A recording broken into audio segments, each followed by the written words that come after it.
Estamos en la continuación del estudio del capítulo 12, Amad a vuestros enemigos, del libro Estudio el Evangelio según el Espiritismo de Allan Kardec. El día de hoy traigo una metodología quizás un poco más simplificada, más breve, más enfocada a ideas o puntos que considero a mi juicio muy personal que podrían ser importantes. Sin embargo, esto no quita a que todos nosotros tengamos la oportunidad y el esfuerzo necesario que lo pongamos para estudiar el Evangelio de una manera más personal, más detallada y con ese valor que lleva cuando estamos en silencio o lo hacemos en grupo y entramos en una vibración quizás más espiritual o quizás más mística.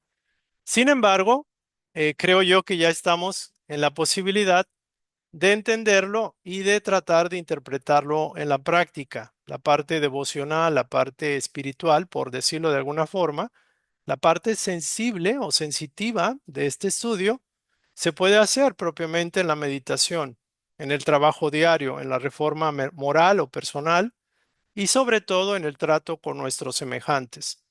También entiendo que el Evangelio viene a ser como un modelo de enseñanzas que el Maestro trajo y que de hecho deben de generar una vida más plena, una vida más alegre, una vida más satisfactoria, una vida inclusive más empoderada. Muchas veces en el Evangelio se estudia y se estudia como un libro muy sagrado, que reverenciamos y que de alguna forma es válido, pero repetimos un patrón que es, por ejemplo, cuando tenemos una Biblia que tiene nuestro respeto, tiene su valor y debemos agradecerlo y valorarlo. Sin embargo, todos esos libros, incluyendo el Evangelio, tienen un propósito: aprender a vivir aquí, en el hoy, en el ahora, aprender a conocernos, a transformarnos, si queremos, y si no queremos, sabemos claramente las consecuencias que pueden generarse por el mal uso de la energía creativa. Sin embargo, no es una enseñanza como tal que se pueda equiparar a un rango o un aspecto muy místico, muy sagrado, muy reverencial. Quiero decir esto, que el Evangelio tenemos que tomarlo como si fuera como lo que es. Es una revelación de una codificación que quedó perfectamente grabada en las parábolas, en los mensajes del Maestro, y que por su simpleza, por su sencillez, al intelecto le cuesta trabajo entenderlo. Sin embargo, la mejor versión del mensaje del maestro es precisamente las parábolas, las anécdotas, las enseñanzas en las cuales usaba símiles para poder equiparar algo tan sencillo como una historia, como un cuento, para que pudiéramos entenderlo.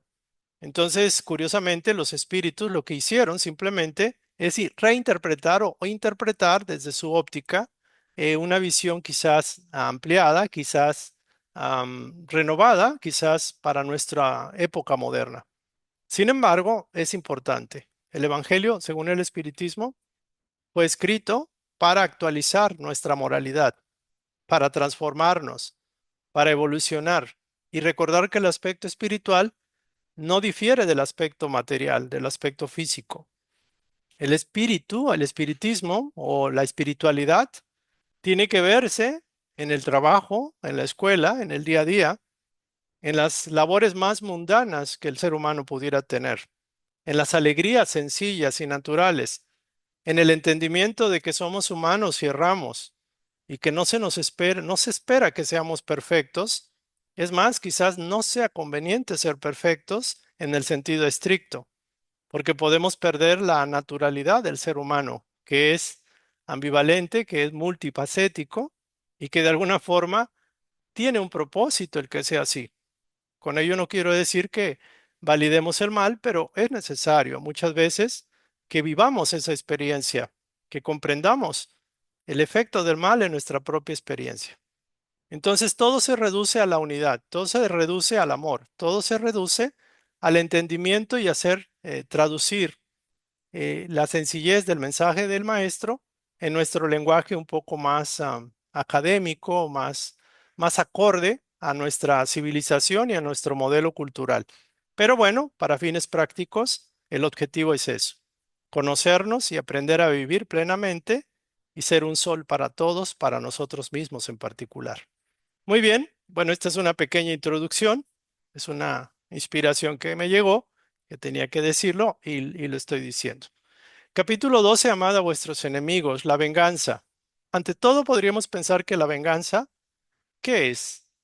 La venganza es digámoslo así, es una manifestación de muchos de nosotros cuando nos sentimos ofendidos, cuando nos sentimos injustamente tratados, robados, maltratados, manipulados, cuando vemos nuestra afectación en nuestros intereses, en nuestras posesiones, y nuestra mayor posesión propiamente es nuestra aparente dignidad. La venganza puede ser y es una reacción emocional negativa. Una manera de interpretar la venganza es precisamente que cuando estamos sedientos de venganza, esa sed nos carcome el alma. Alguien que es vengativo o que quiere venganza, lo primero que podemos ver es que vive en intranquilidad, en desasosiego. No se aguanta ni él mismo, no aguanta su venganza, no aguanta la carga energética de su propio sentimiento llamado venganza. Entonces la venganza es como decir, el universo permitió esto, Dios permitió que alguien malo me hiciera daño y yo tengo derecho a defenderme y a exigir el pago de cuentas. Y eso es venganza. Es una tendencia natural por sentirnos ofendidos, humillados, robados, ultrajados, o por sentir que en el universo no hay tanta justicia o no es confiable el universo para dejarle a Dios o al universo la venganza nuestra, como si no existiera la ley de causa y efecto. También no nos ponemos a pensar que podemos tener antecedentes que atrajeron esa situación en la cual pues se genera ese sentimiento atroz. Alguien que vive en el deseo de venganza es alguien que está loco, está desajustado, está desequilibrado por mucho que pretenda decir que es lo justo. Entonces la venganza es un sentimiento, es una combinación de sentimientos, de coraje, de rabia, de tristeza, de impotencia, de deseos de resarcir, de deseos de poner las cosas en la justicia que uno espera. Y la justicia normalmente la miramos desde nuestra óptica, no la miramos desde otra óptica. Si nos sentimos ultrajados, sorprendidos, robados, injuriados, maltratados, heridos y deseamos venganza, lo vemos desde nuestra propia óptica. Entonces la venganza, que es ojo por ojo, diente por diente, o me desquito por el daño que me hicieron, haciendo daño al otro, ahí podemos ver la falsedad de ese sentido de equidad o de búsqueda de equilibrio.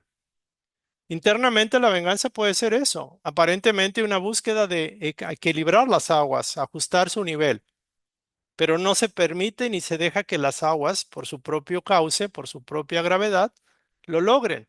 Queremos apresurar el equilibrio y queremos reequilibrar las cosas, pero ya. Y nos damos por hecho de que somos el baluarte de la justicia y que somos los que tenemos en nuestras manos ese derecho. Sin embargo, la venganza desde todas las vías genera desequilibrio porque no vemos una causa mayor, no vemos el trasfondo superior. La venganza la vemos desde nuestros ojos miopes, desajustados, enfocándonos desde nuestra propia valía, desde nuestro propio prestigio que ha sido afectado, por decirlo así. Entonces, todas las venganzas son vestigios bárbaros, señal de atraso. Mientras el ser humano quiera vengarse por el daño sufrido en el pasado por alguien, está viviendo en el pasado. La venganza es como un sentimiento del pasado que lo traemos al presente. No aceptamos que las experiencias se viven y se dejan ir, fluyen, deben de fluir. Sin embargo, atraemos el mal sufrido del pasado y volvemos a vivir la experiencia en el presente. Es decir, gastamos la energía del presente en ese sentimiento vil. Entonces, cuando es muy oculta la venganza o se manipula o se establece como estrategia en el silencio, en lo oscurito, a través de la falsedad, de denostar a nuestro enemigo, a la bajeza ruin, pues ciertamente que es peor que el hecho de enfrentar las cosas o enfrentar al otro y demostrar que nos sentimos afectados. La venganza oculta, venganza pérfida, es realmente un sentimiento de mucha bajeza, válgase. Eh, Nos sentimos afectados en nuestro honor y también, por ejemplo, el vengativo busca afectar la dignidad del otro y sobre todo influir en sus familiares, en sus amigos y echarlo de cabeza. Es que esa persona me hizo daño. Es que él hizo esto, me robó, me ultrajó y trato de que los familiares se pongan en contra del que quiero afectar. Entonces también a través de calumnias, insinuaciones, chismes, a través de tantos métodos podemos hacer esto de manera disimulada, pero con la intención. Aquí la clave es la intención. ¿Con qué intención estoy haciendo? Ejercitando mi poder, mi palabra, ¿no? Y dice más cobarde quien no da la cara. Obviamente, mejor dar la cara y enfrentar las cosas tal cual. Pero habrá personas que quieran no dar la cara y hacerlo en lo oscurito. Y recordar que fuera de la caridad no hay salvación. Entonces aquí el punto para todos ustedes es precisamente eso. Ante digamos, esta cascada de argumentos, digámoslo así, donde vemos que la venganza es un sentimiento primitivo, bárbaro, es un sentimiento que no genera ningún beneficio, porque estaríamos tomando el papel de Dios, porque estamos manteniendo un orgullo de superioridad, un orgullo de dignidad afectada, que realmente el afectado es el ego, porque así como hemos hecho daño, nos han hecho daño, y hacemos daño, nos seguirán haciendo daño. Entonces, es importante que ustedes reflexionen si todavía tienen dejos de venganza, si se acuerdan de alguna ofensa, si no pueden o no saben perdonar a alguien, y recuérdenlo y véanlo así claramente.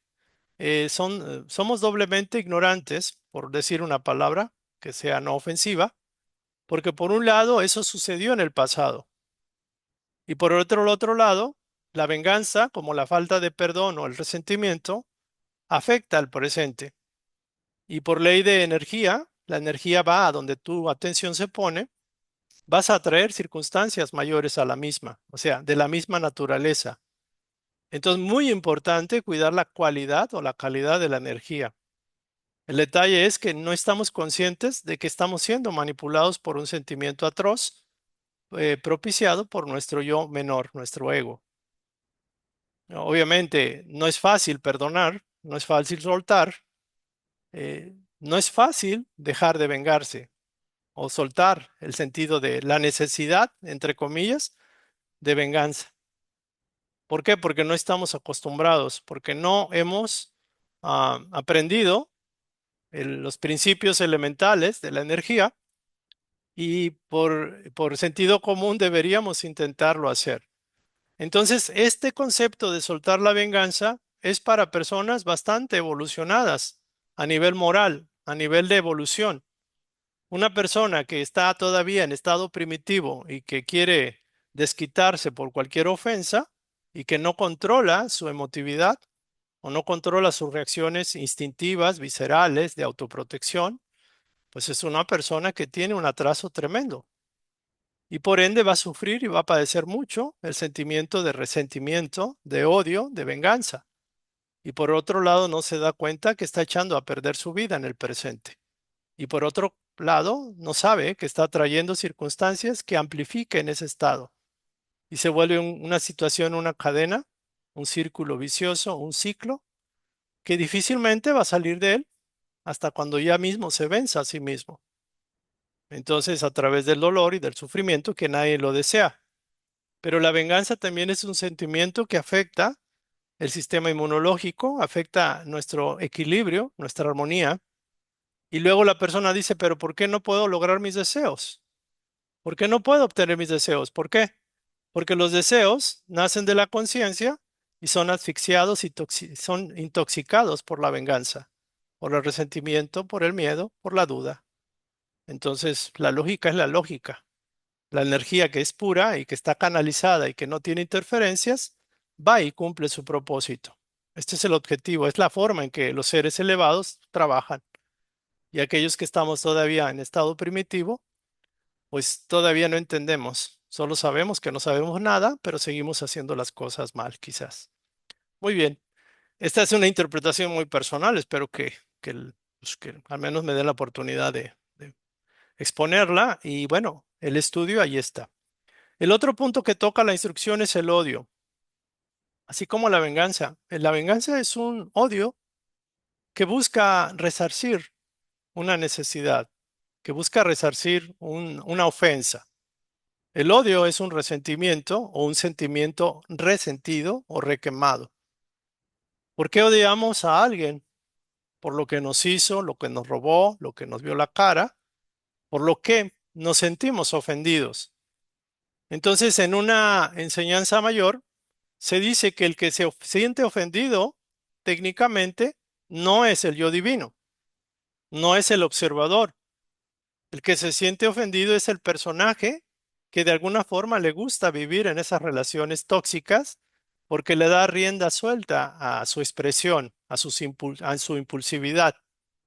El odio, fíjense que la venganza es típico de los países que ahorita, por ejemplo, están en guerra, ¿no?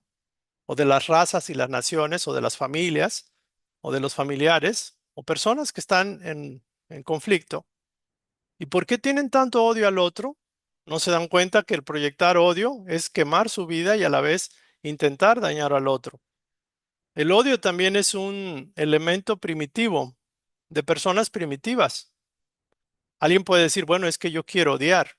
A mí nadie me va a quitar el gusto de odiar a tal persona por el mal que me hizo. Bueno, sigue odiando, sigue carcomiéndote con tu propio fuego que te queme hasta que tú mismo sueltes, comprendas que atraer del pasado una ofensa y mantener el odio es realmente de ignorantes, es de personas que no tienen la capacidad de entender por qué les gana la emotividad, la impulsividad. Del odio el maestro dijo, amaos los unos a los otros y seréis felices. Los mismos espíritus nos han dicho eso. Suelten el odio como hierro candente que los quema, empezando por ustedes. El mérito del perdón y superioridad moral es precisamente eso, que para perdonar se requiere mérito, se requiere capacidad, se requiere superioridad moral. Entonces el perdón es un mérito, tiene mérito la persona para perdonar, para soltar. Dicen, pues es que yo no perdono porque no puedo olvidar. Y la pregunta es, ¿quién no puede olvidar? O sea, si olvidamos hasta lo que pasó la semana pasada, podemos olvidar lo que pasó hoy en la mañana. ¿De qué depende que no puedas olvidar? Depende propiamente de la intención, de esa tendencia terca de seguir manteniendo ese estado que no ayuda a nadie. Y el principal perjudicado eres tú. Entonces, es simplemente cuestión de ajuste, de disciplina, de quererlo hacer. Una forma muy fácil es decir, Padre, tengo este sentimiento y no lo quiero. No lo quiero seguir alimentando. Ayúdame, quítamelo, transmútalo, disuélvelo, conviértelo en otra cosa. Es más, te lo dejo a ti. Como es tu hijo, allá tú, Padre, con el hijo tuyo. En tus manos pongo esta situación. Tengo muchas cosas más importantes que hacer que estar perdiendo la energía tuya y moldeándola para generar más odio.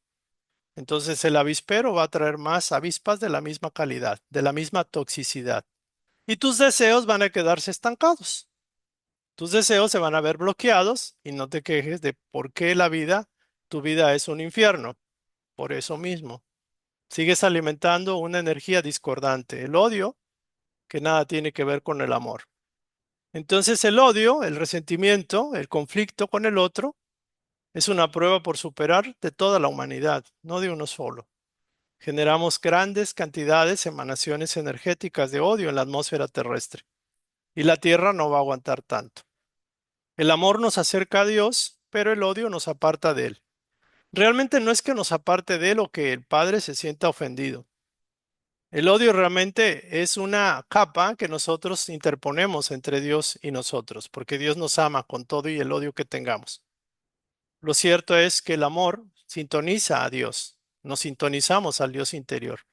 El odio no, el odio nos obnubila la presencia y las guías que nos puede dar nuestro yo superior para avanzar, para prosperar, para ser felices.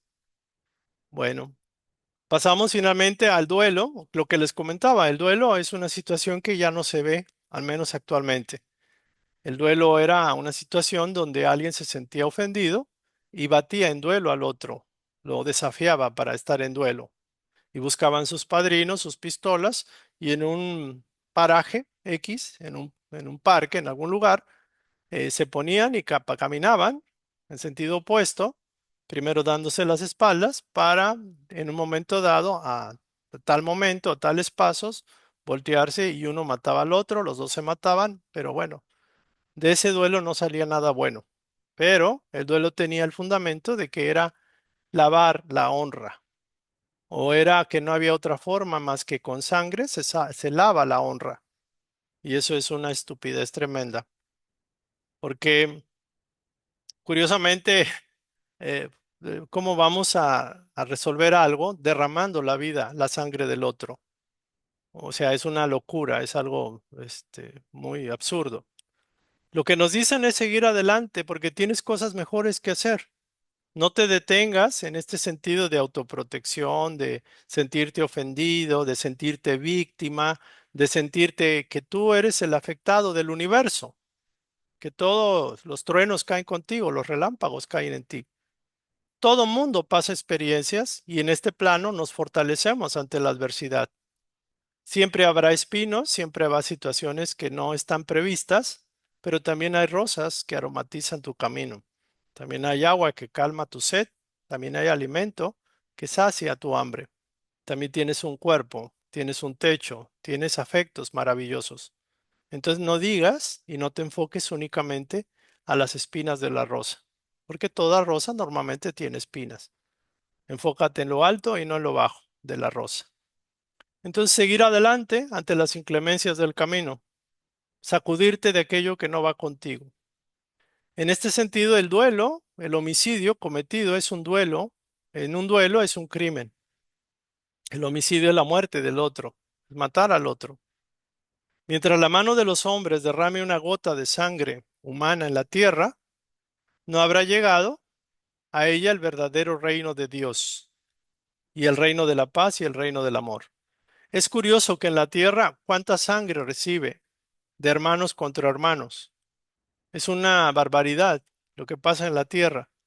Todavía desangramos a los animales en los mataderos. Es algo terrible, es algo horroroso, pero más horroroso es que hermanos contra hermanos se desangren, se maten y las guerras parece que aplauden por la venta de los armamentos. Es una locura tremenda. Entonces esperamos y buscamos a través de la oración y de nuestro tratar de ser más equilibrados y de generar focos de emanación de bien, de que esas densas neblinas de oscuridad creadas por la humanidad a lo largo de los siglos cesen ya. En el mundo de transición, el mundo de liberación, ya no podrá existir hombres que intenten, por cualquier pretexto, derramar la sangre del otro.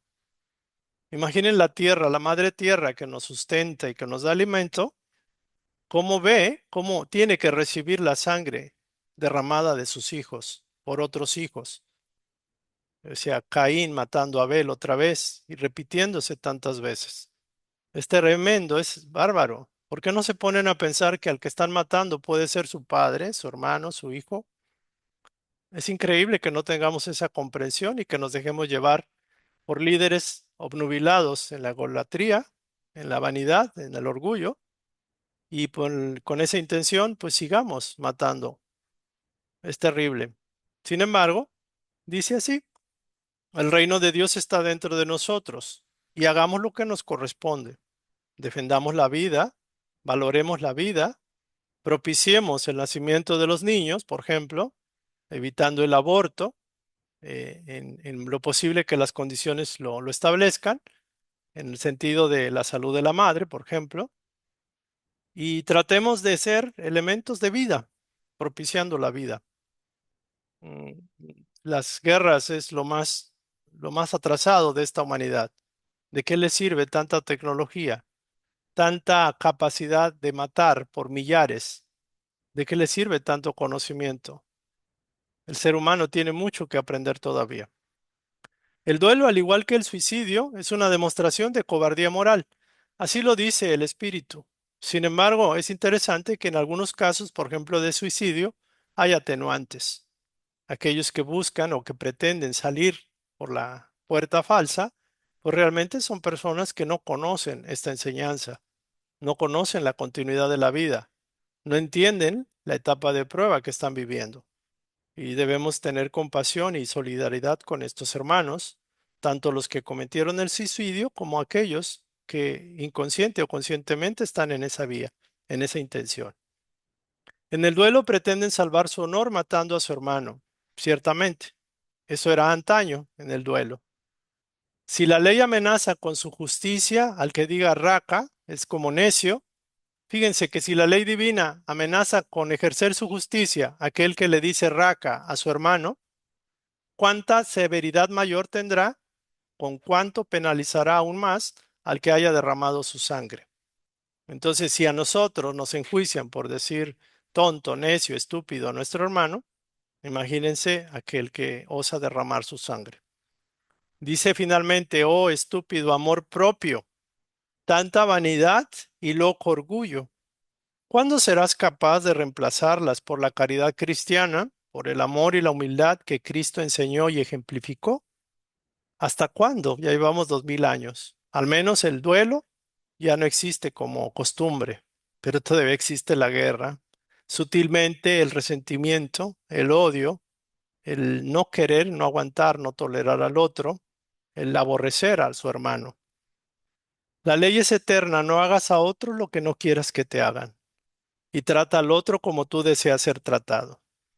El problema no es fallar en esto. El problema es que fallamos, nos damos cuenta y seguimos fallando.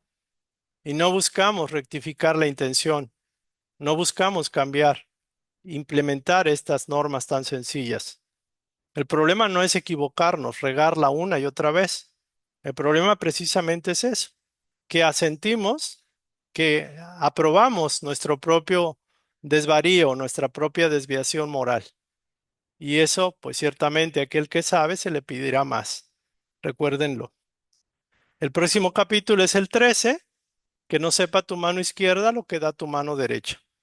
Y este sería propiamente el estudio de todo esto que me permití resumirlo.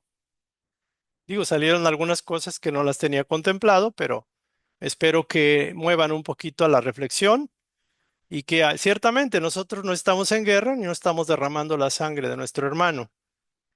No la derramamos a nivel de físicamente, pero lo podemos contaminar la sangre de nuestro hermano, contaminando la propia, al mantener el odio, el resentimiento, el no perdón, el enfocar la energía con saña, con odio, con deseos de venganza, con no olvidar la ofensa, estamos manteniendo el hierro candente en nosotros y estamos siendo un foco pestilente de toxicidad para nuestros hermanos, para nuestro hogar, nuestro entorno, nuestra escuela y donde quiera que estemos.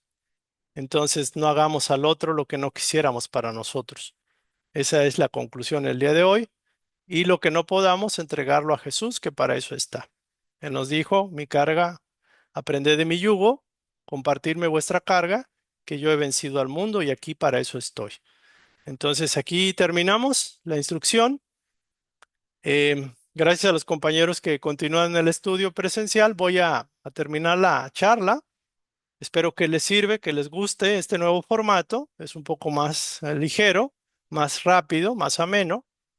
Y bueno, como dicen por ahí, el que tenga oídos, que escuche, y el que tenga ojos, que observe, y el que tenga espíritu, que medite estas verdades y que las haga suyas. Entonces, bueno, aquí le paramos. Gracias por compartir, gracias por estar, compartir su tiempo. Nos vemos en la próxima sesión y bueno, bendiciones para todos. Gracias. Bueno, aquí cerramos. Gracias, un Gracias. fuerte abrazo. Gracias a todos. Si tienen alguien que comentar, por favor.